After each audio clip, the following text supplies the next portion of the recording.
Amerikada siyosiy partiyalarni o'zgartirishingiz mumkin, lekin siyosatning o'zi o'zgarmaydi. Xitoyda esa partiya o'zgarmaydi, biroq siyosat o'zgarishi mumkin. Ya'ni o'sha paytda Xitoy kommunistik davlat bo'lishdan to'xtagan demoqchimisiz?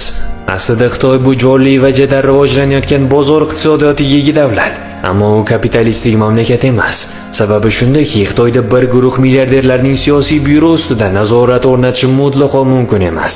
Chunki Amerikadagi siyosatni aynan milliarderlar boshqaradi. Xitoyda bozor iqtisodiyoti kuchli rivojlangan bo'lsa-da, kapital hech qachon siyosiy hokimiyatdan yuqori tura olmaydi. Va uning maxsus daxlsiz huquqlari ham yo'q. Amerikada esa kapitalning o'zi, uning manfaatlari hatto davlatning o'zidan ham ustun qo'yilgan. U yerda siyosiy hokimiyat kapitalning hukmronligini jilovlashga ojiz. Aynan shuning uchun Amerika kapitalistik davlat hisoblanadi. Xitoy esa unday emas.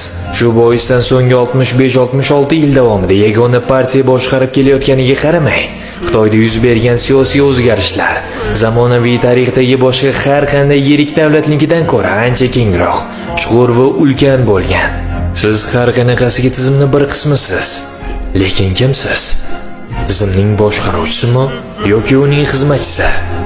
Bu tizim haqida nimalarni bilishingizga bog'liq. Bu kitobda kapitalizm haqida hamma narsa bor. Uni xarid qilish uchun izohlarda tizim deb yozib qoldiring.